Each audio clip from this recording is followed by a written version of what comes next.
Bismillahirrahmanirrahim.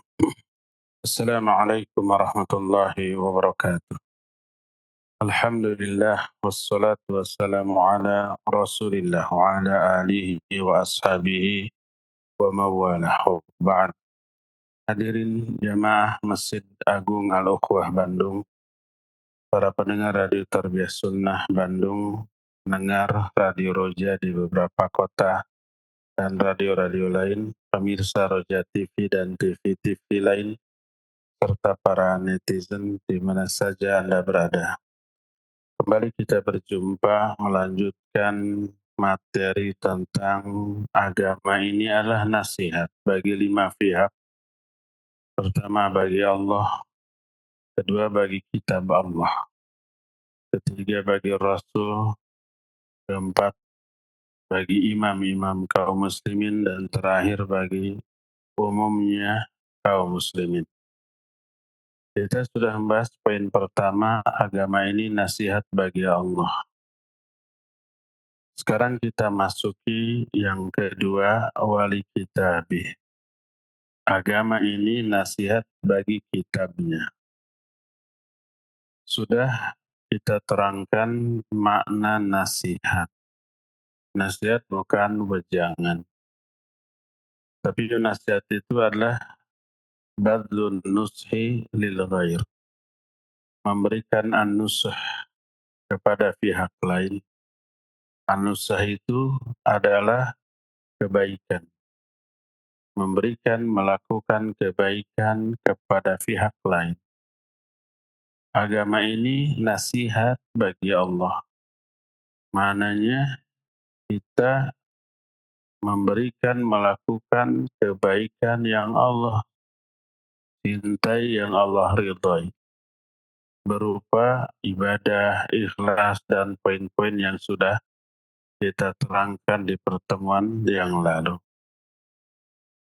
Yang kedua, an-nasihatu li kitabih. Agama ini adalah nasihat bagi kitabnya, maknanya melakukan kebaikan kepada kitab ini. Menunjukkan loyalitas yang tinggi kepada kitab ini. Berkata para ulama di antara Syekh Al-Utsaimin rahimahullahu ta'ala, wa hadha yashmulu kitab Allah alladhi nuzzila ala Muhammadin sallallahu alaihi wasallam walladhi unzila min qabl. Dan nasihat bagi kitab ini mencakup seluruh kitab Allah, baik yang diturunkan kepada Nabi Muhammad sallallahu alaihi wasallam ataupun yang diturunkan kepada sebelum beliau. Kitab-kitab sebelumnya seperti Taurat, Zabur, dan juga Injil. Tapi wan nasihah li hadhil kutub, nasihat kepada seluruh kitab Allah ini dalam bentuk tasdiq wa akhbariha wa tatbiqu ahkamiha bimtisali awamiri wa ijtinabi nawahi. Pertama, membenarkan seluruh berita yang terkandung dalam kitab-kitab ini. Baik berita masa lalu dan umpamanya tidak masuk akal, ataupun berita yang akan datang, baik masuk akal ataupun tidak, selama diterangkan oleh Al-Quranul Karim, wajib kita benarkan. Seperti kisah-kisah masa lalu dalam Al-Quran ada dan tidak masuk akal. Bagaimana Nabi Ibrahim dibakar tapi tidak kepanasan. Bagaimana Nabi Musa membelah lautan. Bagaimana umpamanya kisah Ashabul Kahfi yang ditidurkan selama lebih dari 300 tahun. Itu kisah masa lalu. Tidak masuk akal. Tapi ini berita yang diinformasikan oleh Al-Quranul Karim, wajib. untuk kita yakini, atau berita yang akan datang tentang akan munculnya dabah dari muka bumi lalu bisa bicara kepada manusia. Itu diterangkan dalam Al-Qur'anul Karim tentang bagaimana nanti di akhirat manusia ditutup mulutnya, nggak bisa bicara, yang bicara tangannya, dagingnya, kulitnya, tulangnya. Ada penjelasan yang logis, tidak rasional, akal tidak bisa mencerna. Tapi ini diterangkan oleh Allah dalam Al-Quran, maka wajib dipercaya. Adapun kalau berita ini dari Quran, maka jelas. Wajib untuk kita yakini, karena Al-Quran itu diriwayatkan secara mutawatir dari zaman Nabi SAW sampai zaman kita sekarang, dan kelak akan diangkat, dihapus tulisannya di akhir zaman. Tapi nanti, adapun sekarang Al-Quran masih ada tulisannya, ucapannya keluar dari mulut-mulut para penghafal dan membaca Al-Quran, bisa dibaca oleh anak kecil ataupun orang dewasa. Jelas loyalitas dan nasihat kita kepada Al-Quran gamblang nyata yang nanti rinciannya akan kita terangkan. Adapun kitab-kitab terdahulu seperti Zabur, Taurat, dan Injil itu sudah dirubah, ditambah ataupun dikurang. Dan kita tidak bisa memastikan tambahannya mana, perubahannya bagaimana, yang aslinya yang mana. Dan kitab-kitab tersebut diturunkan kepada para nabi di zaman itu hanya untuk kaumnya, bukan untuk seluruh manusia yang hidup di zaman ribuan tahun setelahnya atau di tempat yang puluhan ribu kilometer jaraknya. Tidak, hanya untuk kaumnya saja. Keyakinan kita terhadap semua kitab itu, kita yakini kitab itu benar ada, diturunkan oleh Allah kepada para nabinya, tapi tak berkewajiban bagi kita untuk mengamalkan isinya, karena bukan untuk kita, bukan untuk orang di zaman kita, di tempat kita. Nah, adapun kepada Al-Quran, wajib kita memberi nasihat dalam bentuk menunjukkan loyalitas kita kepada Al-Quran. Di antara bentuk-bentuk nasihat kita kepada Al-Quran, maknanya menunjukkan kebaikan kita kepada Al-Quran adalah pertama, meyakini Al-Quran itu wahyu Allah yang Allah turunkan kepada Nabi kita Muhammad SAW melalui malaikat Jibril. Dan itu bukan karangan pribadi Nabi kita Muhammad SAW, baik lafadznya ataupun maknanya, apalagi aplikasinya, semuanya itu wahyu. Penjelasan Nabi SAW tentang makna Al-Quran termasuk bagian dari wahyu. Beliau bersabda, "Utitul Quran wa mithlahu ma'ahu." Aku telah diberikan Al-Quran dan sesuatu lain yang semisal Al-Quran. Kata Imam Syafi'i rahimahullah, maksudnya diberi hadis. Hadis juga semisal Al-Quran, yaitu berkekuatan wahyu, karena Allah menyatakan, wa ma yantiqu anil hawa in huwa illa wahyuha.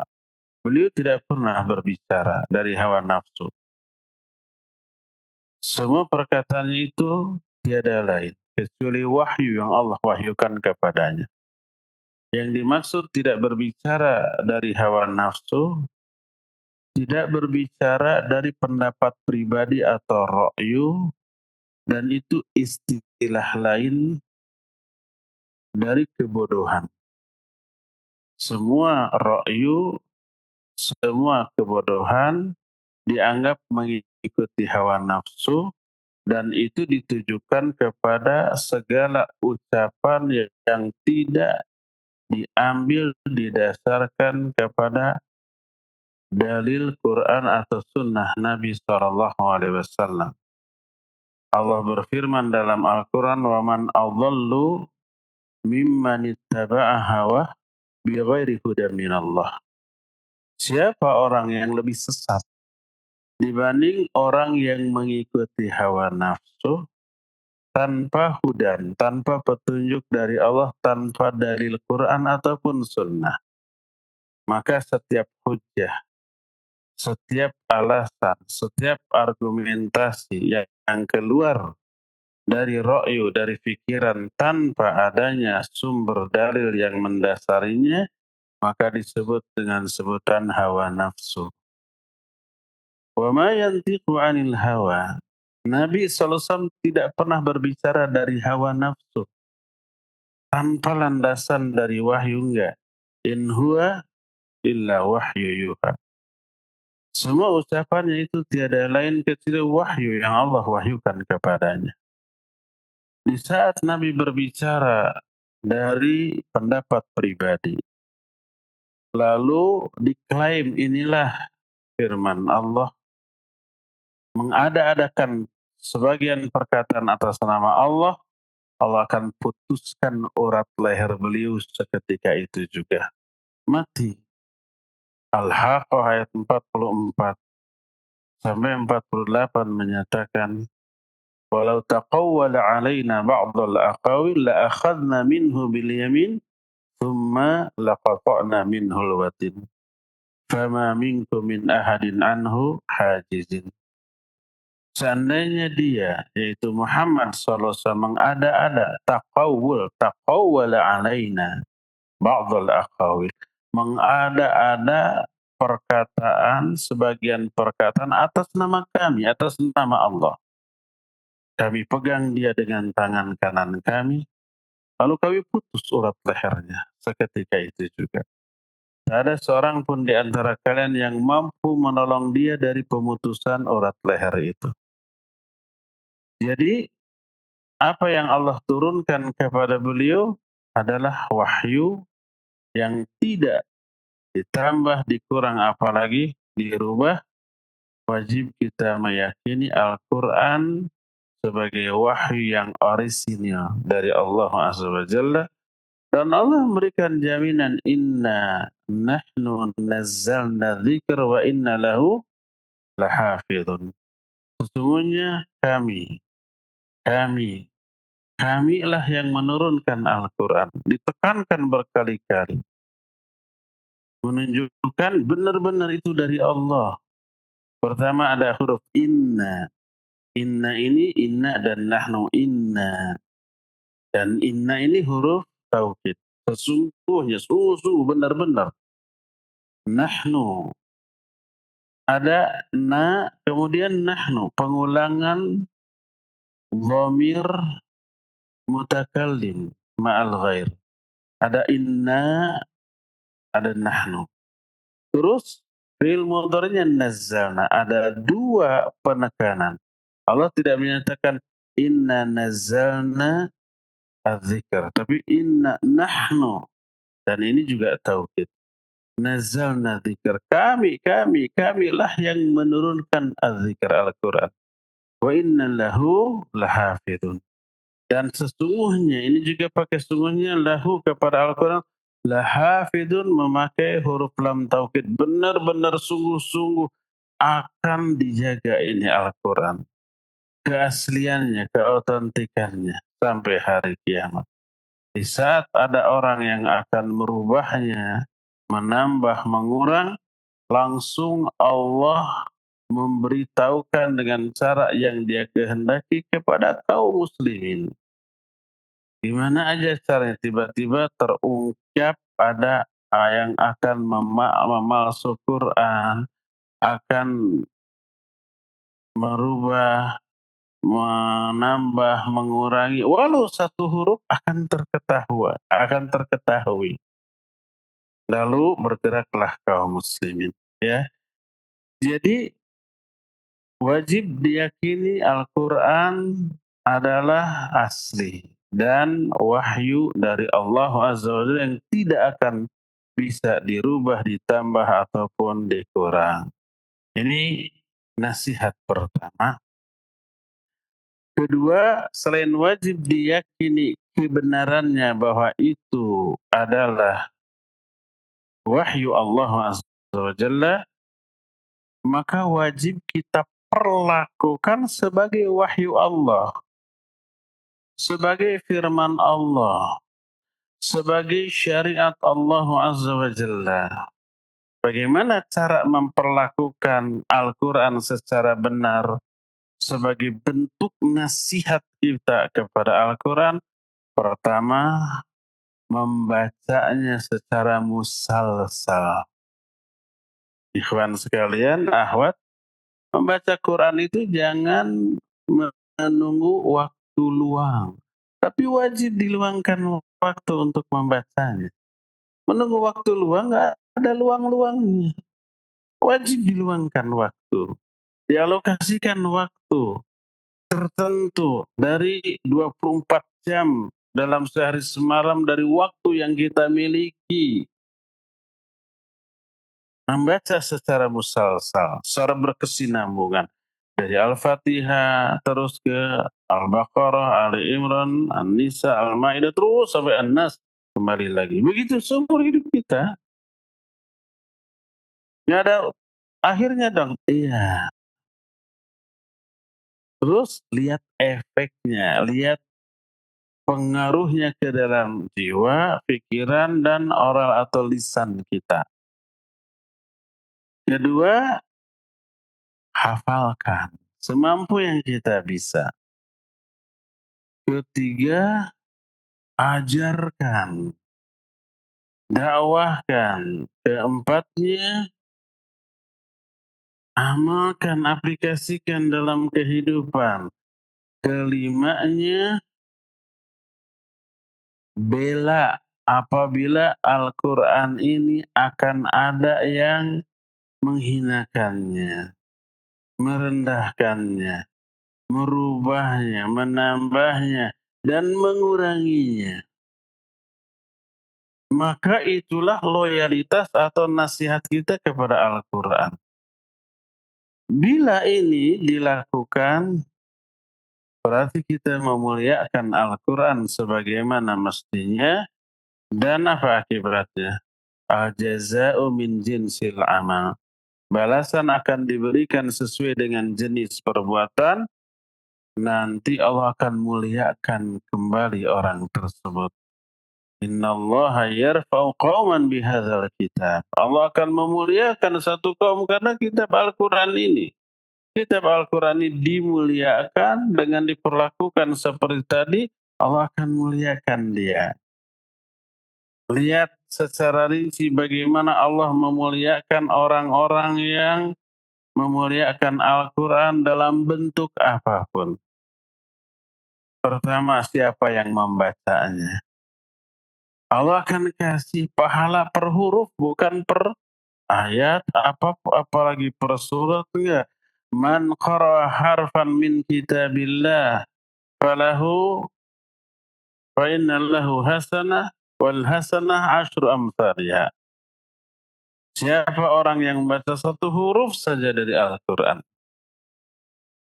maka baginya akan diberikan 10 pahala. Dan baginya akan diberikan satu kebaikan, dan satu kebaikan akan dilipat gandakan 10 kali lipat. Wala aqulu alif lam mim harfun.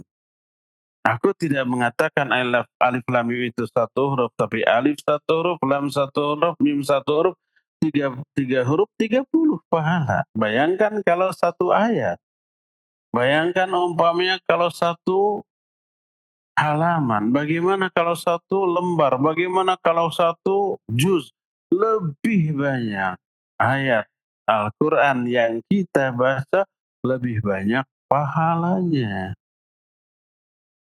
Terus Segede apa pahala dari membaca Al-Quran? Nabi SAW menyatakan, "Afala yaqdu ahadukum ilal masjid fayaqra'u ayatain min kitabillah khairul lahi min naqatain wa thalathun khairun min thalath wa arba' khairun min arba."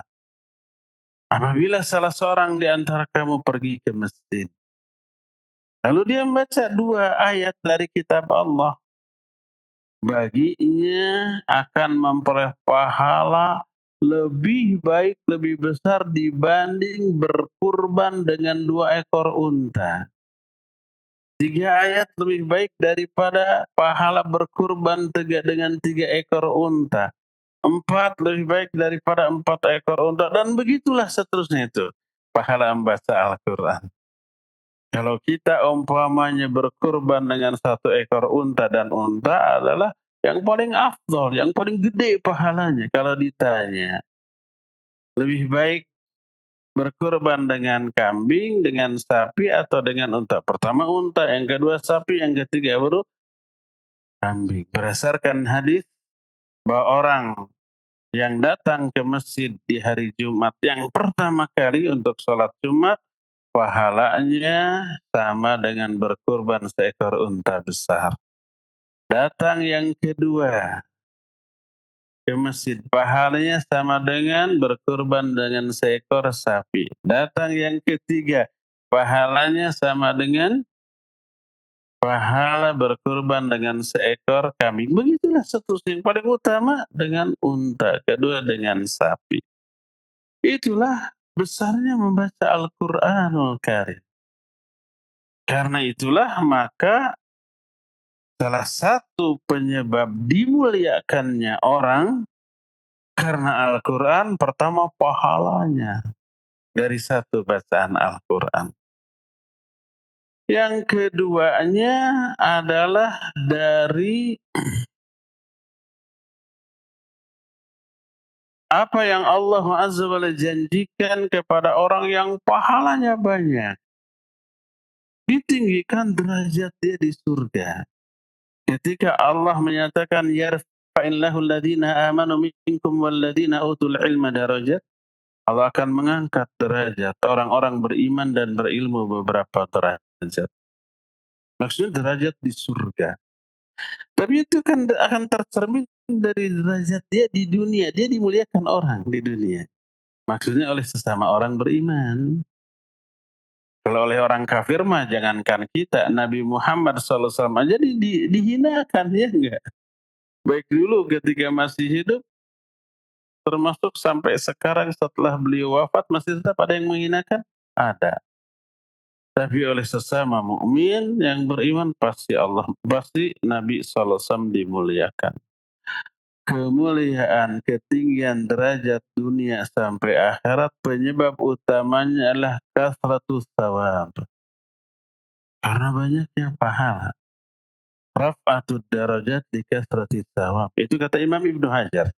Dalam kitab Fathul Bari syarah Sahih Bukhari ketika menerangkan ayat yarfa'illahu alladhina amanu ini. Ketinggian derajat karena banyaknya pahala. Pahala orang yang membaca Al-Quran didapat dari bacaan Al-Quranul Karim. Terus lihat, selama baca Al-Quran, apa hanya pahala? Tidak. Turun rahmat, turun sakinah, turun para malaikat, dipuji, disanjung oleh Allah di hadapan para malaikat. Hadis sahih riwayat Imam Muslim, majtama'a qaumun fi baitin min buyutillah yatluna kitab Allah wa yatadarasuna fima bainahum. Tidaklah satu kaum berkumpul di salah satu rumah Allah lalu membaca Al-Quran, baca, terus dipelajari isinya, kecuali Allah akan curahkan rahmat, Allah akan turunkan sakinah, para malaikat akan mengerumuni mereka, wa dzakarahumullahu fi man indah. Allah menyebut-nyebut nama mereka dalam konteks memuji di hadapan para malaikat yang ada di hadapannya. Selain ada pahala, pahalanya besar banyak, melebihi pahala kurban dengan unta, juga turun rahmat, turun sakinah atau ketentraman jiwa, turun para malaikat, ada pujian Allah dan di hadapan para malaikat. Karena itulah maka orang yang membaca Al-Quran secara benar mahir dia, terlebih dengan menghafalkannya, maka kemuliaan orang itu di mata Allah disatu golongankan dengan para malaikat. Al-mahiru bil Quran ma'as-safaratil kiramil bararah. Orang yang mahir dalam baca Al-Quran. Dan mahir ini hasil dari sebuah proses yang panjang dan sungguh-sungguh. Mahir itu karena sering. Mulai dari belajar terbata-bata, sampai lancar, sampai dibenarkan, diluruskan kesalahan dari aspek tajwid dan makhrajnya. Sampai mahir dia. Mahir itu buah dari sebuah perjuangan yang cukup panjang. Kata Nabi SAW, al-mahir bil Quran ma'as safaratil kiramil bar, akan disatu golongankan dengan as-safarah al-kiram al-bararah. Ini sebutan bagi para malaikat yang mulia. Safarah itu para malaikat. Bi'aidi safarah kiramim bararah. Dalam surah Abasa. Bi'aidi safarah. Di tangan safarah. Safarah itu para malaikat. Malaikat disebut safarah karena dia safir antara Allah dengan manusia.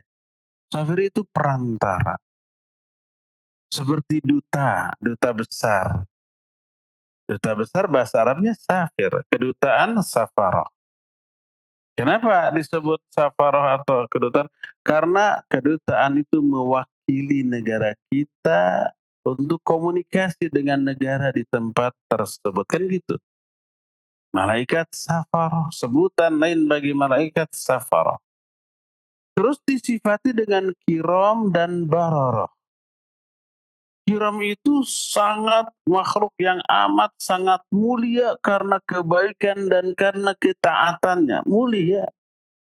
Siapa yang taat, siapa yang banyak berbuat baik, dia akan mulia, dianggap mulia oleh yang lain. Bararah adalah makhluk yang banyak melakukan kebaikan, sekalipun kepada pihak lain yang tidak ada sangkut paut, tidak ada jasa bagi dia.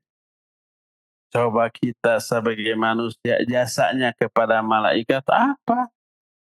Sering menyakiti malaikat? Iya. Dalam bentuk apa? Dalam bentuk kita melakukan pelanggaran, mengabaikan perintah, melanggar larangan, melakukan yang Allah haramkan. Itu malaikat itu marah juga. Malaikat suka marah, iya. Suka melaknat, iya. Fa'alaihi la'natullahi wal malaikati wal nasi ajmain. Allah suka melaknat, para malaikat juga suka melaknat kepada orang-orang yang layak dilaknat. Nah, tapi walaupun kita nggak pernah punya jasa apapun kepada para malaikat, kebaikan malaikat kepada kita setiap detik. Malaikat memikul aras, sambil memintakan ampunan, mendoakan orang-orang yang beriman itu.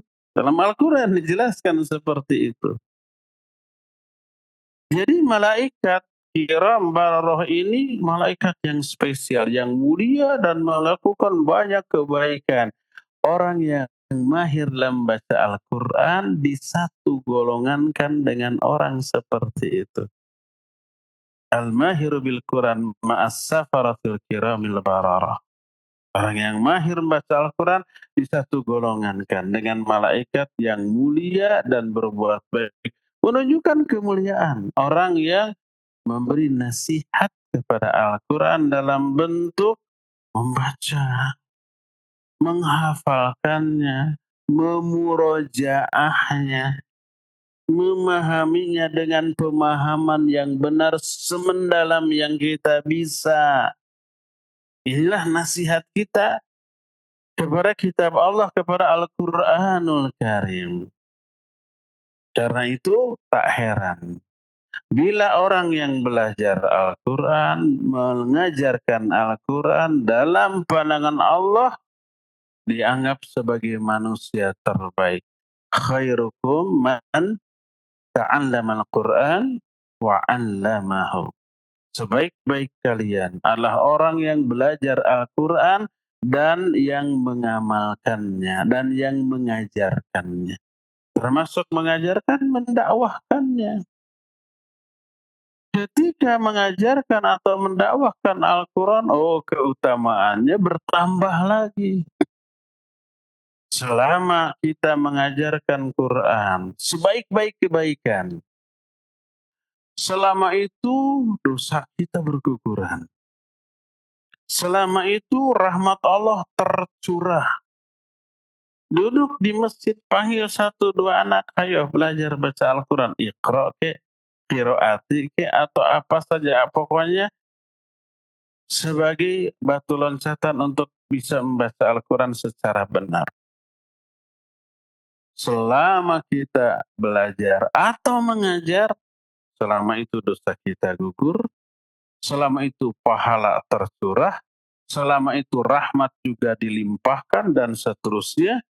Karena apa? Selama kita mengajarkan Al-Quran, selama itu para malaikat bersolawat, Allah bersolawat, seluruh makhluk langit dan bumi bersolawat.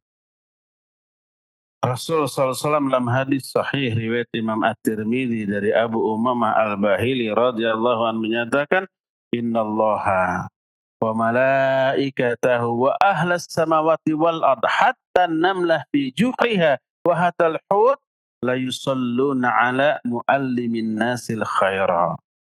Sesungguhnya Allah, para malaikatnya, seluruh makhluk penghuni langit dan penghuni bumi, sampai semut yang ada di lubangnya, ikan-ikan yang ada di lautan, semuanya bersolawat kepada orang yang mengajarkan kebaikan kepada manusia. Mengajarkan Quran berarti mengajarkan sebaik-baik kebaikan. Karena Al-Quran kalamullah dan itu sebaik-baik perkataan, sebenar-benar perkataan. Fa inna ahsanal hadis kitabullah. Dalam riwayatin, fa inna asdaqal hadis kitabullah. Sebaik-baik ucapan kitab Allah. Sebenar-benar ucapan kitab Allah. Ketika itu didakwahkan, dia mengatakan perkataan terbaik. Wa man ahsanu minan Waman ahsanu qawlan mimman da'a ilallah. Siapa yang lebih baik ucapannya daripada orang-orang yang menyeru mengajak manusia kepada Allah. Dakwah ini menyampaikan ucapan terbaik karena yang disampaikannya kalamullah, Al-Quranul Karim. Jadi lihat bagaimana iming-iming Allah kepada orang agar orang termotivasi menunjukkan loyalitas kepada Al-Quran. Lihat bagaimana Allah memuliakan orang itu, menganggap manusia terbaik, diberikan rahmat, ampunan, pahala, salawat dari para malaikat, bahkan seluruh makhluk, diberikan sakinah, ditingkatkan imannya, dan dibersihkan hatinya. Dari apa? Dari noda-noda, kotoran-kotoran, racun-racun hati yang membuat hati terkontaminasi dengan penyakit atau menjadi keras. Itu semuanya diluluhkan, diobati, diperbaiki oleh Al-Quran. Baik bacaan kita, ataupun hafalan kita, ataupun dakwah tentang Al-Quran yang kita lakukan. Dalam hadis sahih riwayat Imam Muslim, Rasul SAW bersabda, Iqra wartaqi warattil kama kunta turattilu fid dunya. Fa inna manzilataka inda akhiri ayatin taqra'uha. Baca Al-Quran ini oleh kamu. Lalu wartaqi, naiklah kamu, meningkatlah kamu. Warattil, tartilah kamu. Sebagaimana kamu membaca Al-Quran di dunia secara tartil, karena kedudukanmu adalah di akhir ayat yang kamu baca. Apa makna ayat hadis ini? Hadis ini menyuruh kita membaca Al-Quran. Apa balasannya? Allah menyatakan, Rasul SAW menyatakan kamu akan naik, meningkat, wartaqi, kamu akan tartil. Dan di akhir ayat itulah kedudukanmu.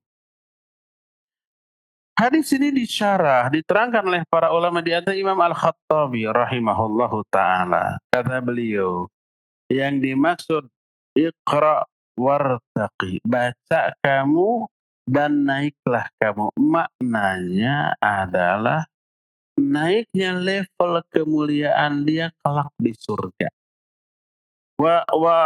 Warattil, dan tartilah. Sebagaimana kamu juga membaca Al-Quran secara tartil di dunia. Diperintahkan untuk membaca tartil di dunia agar benar pengucapannya, tajwid makhrajnya benar, agar juga bisa dihayati maknanya. Kadang-kadang kalau terlalu cepat maka maknanya bisa-bisa luput, ada sebagian yang kelewat. Makanya tartil dalam rangka untuk menunjang kekhusyuan selama membaca. Nah, manzilataka, kedudukanmu di surga adalah inda akhiri ayatin taqra'uha, di akhir ayat yang kamu baca. Maknanya ini berkaitan dengan para penghafal Al-Quran. Orang yang membaca atau menghafalkan satu juz, maka dia naik ke satu level di level surga. Lalu ditambah lagi, nambah dia 2 juz, dia naik lagi terus.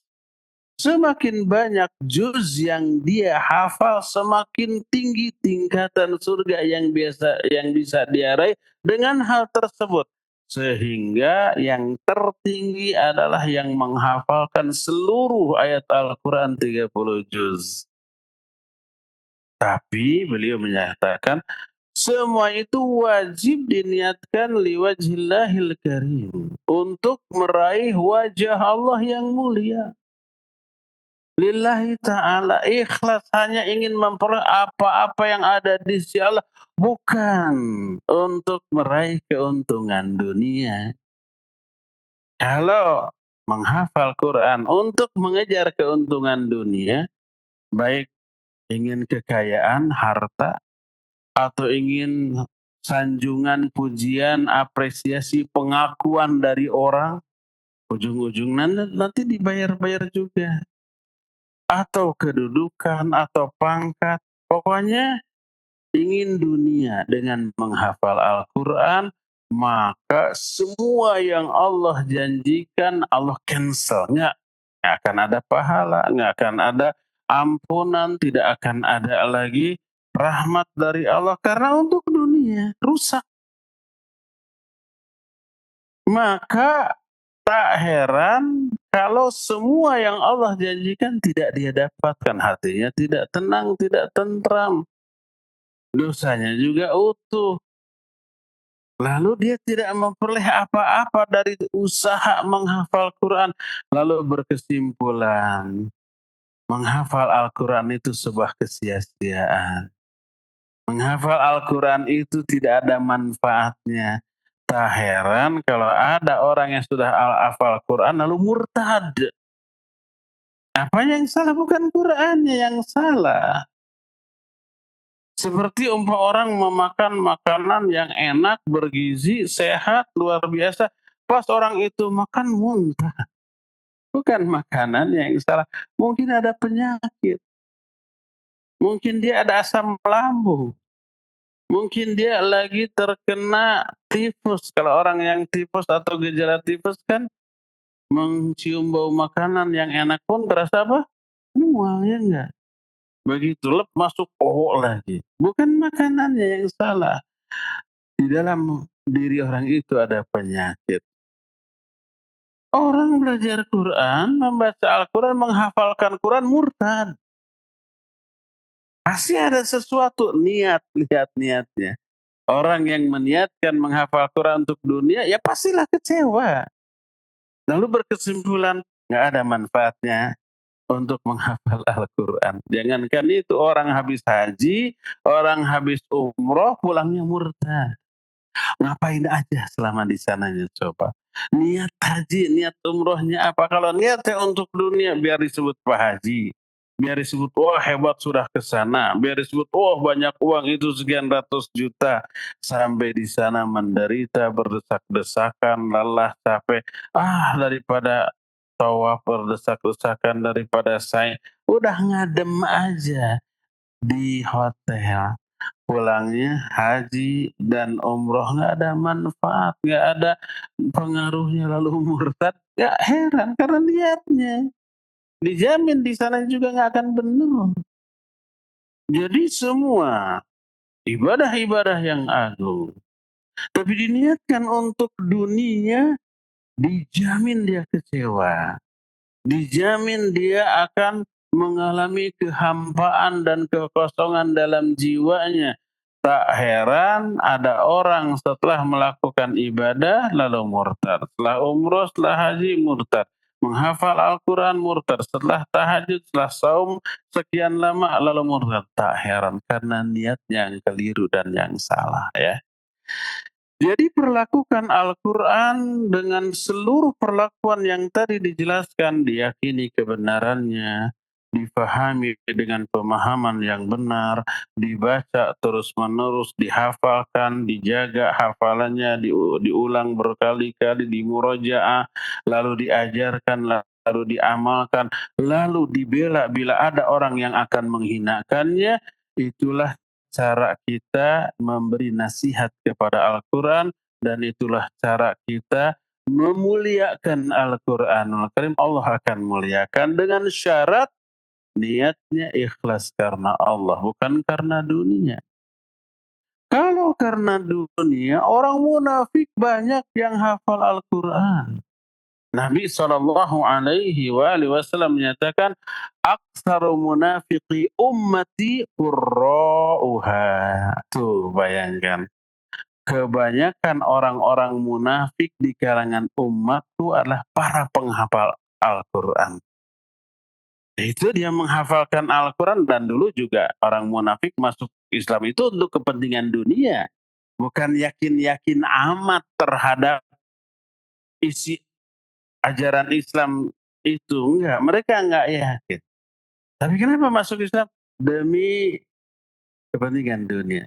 Di zaman Nabi dan para sahabat di Madinah, kalau nggak Islam nggak akan dapat posisi, nggak akan didengar, nggak akan dipercaya, nggak akan diperhatikan gitu. Makanya untuk memperoleh perhatian, kepercayaan kaum muslimin di Madinah, mereka menunjukkan keislaman secara zahir, menyembunyikan kekafiran secara batin. Itu untuk dunia. Makanya ketika zaman Kiwari, banyak orang penghafal Al-Quran, makmur, sejahtera, terkenal, ditanggap di mana-mana, dipuji di mana-mana, sekali tampil dibayar gede, ingin kekayaannya. Lalu semangat untuk menghafalkan Al-Quran dan hafal, tapi niatnya untuk dunia. Ini yang dimaksud dengan aktsaru munafiqi ummati qurra'uha. Kata Nabi SAW, hadis ini sahih riwayat Imam Muslim. Jadi orang-orang munafik yang terbanyak dari kalangan umatku adalah para penghafal Al-Quran. Hafal saja nggak cukup, tapi wajib dilandasi dengan niat yang ikhlas karena Allah Azza wa Jalla, lalu diaplikasikan. Ini yang lebih penting. Quran, ilmu itu hanya alat, bukan tujuan. Tujuannya apa? Pengamalan dari Al-Quran, dari ilmu itu yang menjadi tujuan. Kalau Quran hanya dipelajari, dihafal, tapi tidak diamalkan, nanti seperti itu. Al-Quran hujjatun laka aw alaik. Quran bisa menjadi alasan yang menyelamatkan kamu atau yang mencelakakan kamu. Orang bisa celaka karena Quran, orang bisa selamat karena Al-Quran. Tergantung apa? Pertama terutama niat, yang kedua aplikasi, yang keduanya pengamalan dari Al-Quran itu sendiri. Niatnya ikhlas karena Allah, karena untuk kepentingan akhirat, diaplikasikan secara benar, ini yang akan menyelamatkan kita.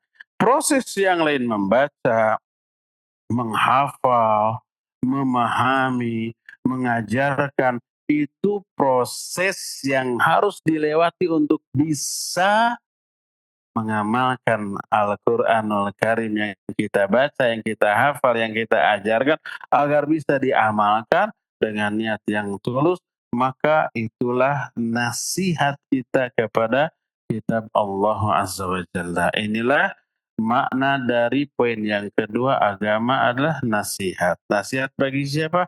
Pertama nasihat bagi Allah, yang kedua nasihat bagi kitab Allah.